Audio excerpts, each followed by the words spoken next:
Welcome back to Serious Spoilers. Today I will share an sci-fi adventure movie from 2022, titled Moonfall. Spoilers ahead. Watch, enjoy, and turn captions on.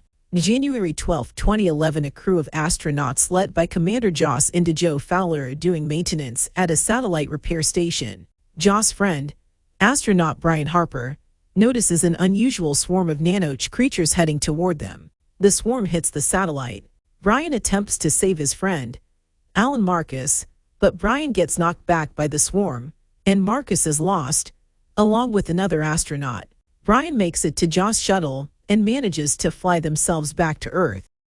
18 months later, Brian has become disgraced by NASA after his reports of the swarm attacking them are written off as crazy talk. His friendship with Jo suffers a fallout, and he ends up divorcing his wife Brenda. She moves to Jersey with their son Sonny, and he becomes distant from his father. 10 years later, megastructurist K.C. Houseman sneaks into the University of California to gather information on unusual moon activity. He goes to his regular job at a fast food restaurant, where he gets confirmation of strange readings coming from the moon's orbital trajectory. K.C. later goes to visit his mother Elaine, who suffers from Alzheimer's. Jo still works at NASA but is now divorced from her ex-husband, General Douglas Davidson. They share custody of their son Jimmy, and Jo also houses foreign exchange student Michelle, who also takes care of Jimmy. At work, Jo is told of strange activity coming from the moon. Casey pretends to be Brian, as he was called to speak for a class field trip at a museum. When Brian actually shows up, Casey attempts to present his readings and information about the moon getting closer to Earth, but Brian dismisses him and has security take Casey out, but not before Casey throws his info at Brian to read. Brian now lives alone while Brenda has remarried Tom Lopez and has 2 daughters with him, Nikki and Lauren. Brenda calls Brian because Sonny is seen on the news being chased by the police. After he is arrested, Brian attempts to go to his bail hearing, but because of his interruptions and the lawyer saying money is no object, the judge postpones the hearing for a week, forcing Sonny to be in jail for that long. As Brian tries to bribe the judge into letting Sonny out, reports start to go out about the moon going out of orbit. Jo's colleagues estimate that they have about less than 3 weeks before the moon starts to break apart and send city-sized pieces of debris hurtling across the globe. NASA organizes a shuttle launch with a crew of 3 astronauts to go up to the moon and investigate the occurrence. The astronauts encounter the swarm, and it surrounds the shuttle before breaking in and killing the astronauts, which is seen back at NASA. Panic around the planet begins to ensue, with looting and rioting going around. Soon, a tsunami hits California, wherein Brian has to help Casey when he gets swept up by the water. After Jo observes the footage from the shuttle and finds a hole dug into a crater floor, she digs into the old NASA archives and finds helmet cam footage from Brian's suit during the first failed mission. She is found by a man named Holden Field, who works in the archives and implies that there is something about the 1969 moon landing that NASA is covering up.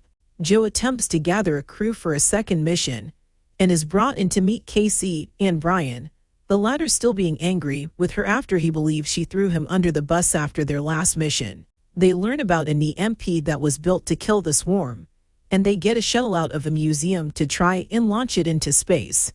Before the mission is set, Brian arranges for Sonny to be released from prison to join Brenda and her family at Tom's cabin in Colorado.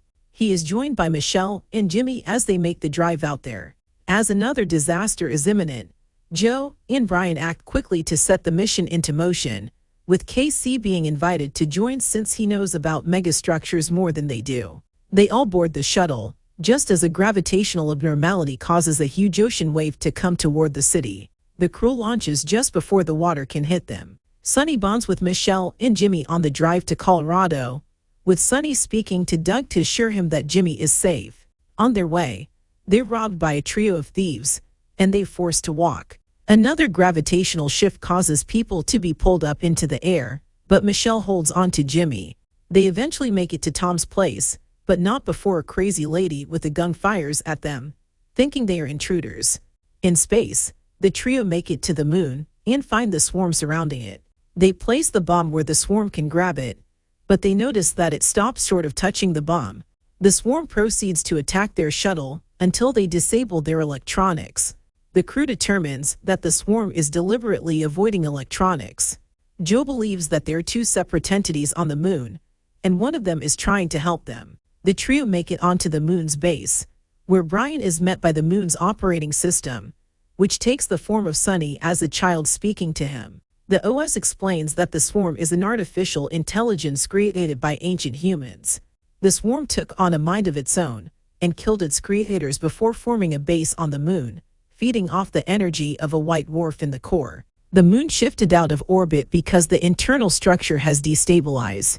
The OS tells Brian that the AI can be defeated, but a human must stay behind to make it happen. Back on Earth, Sunny, Michelle, and Jimmy join Tom and his family as they have to evacuate. The thieves from earlier try to rob them, but Sunny and Tom hold them off with guns. As they try driving away, the thieves pursue them and attempt to run them off the road. The moon then causes another gravitational shift, where chunks of Earth mass begin breaking off the ground. Meanwhile, the President of the United States issues an order for nukes to be launched at the moon in a last-ditch effort to save everyone. Sunny, Tom, and everyone else put on oxygen masks as the air starts to thin, and they make their way to a cave for safety. Nikki's oxygen runs low, so Tom gives her his tank. He starts to lose his breath and tells Nikki to just keep walking before he dies. When Nikki reaches her family, the oxygen starts to come back, so Sunny and Michelle attempt to go find Tom, but Sunny is taken down by a falling tree that pins him down. The trio on the moon make one last attempt to get the bomb to the swarm. Doug holds his colleagues at gunpoint to prevent them from nuking the moon since he believes Joe can still save them. When the trio gets close to the bomb, Brian attempts to sacrifice himself to stay behind and deliver the bomb, but Casey ends up taking his place instead. He feels that Brian and Joe have families to return to, while he has a chance to have finally done something with his life. Brian and Joe bid him farewell, and the swarm surrounds his pod before he detonates the bomb, killing the swarm and sending the moon back to its rightful position. Brian and Joe are close enough to the Earth to fly out on a pod. Brian and Joe make it to be reunited with their families. Brian is told about Tom's fate, and he tells Brenda that he was a great man. He also tells Sunny that KC saved the world. Back on the moon, his consciousness is uploaded to the base. He meets the operating system, which takes the form of his mother. KC is told that they are about to get started on something big. What did you think of the movie? I want to hear your comments below. Thanks everyone for watching. Don't forget to subscribe. Until the next spoiler.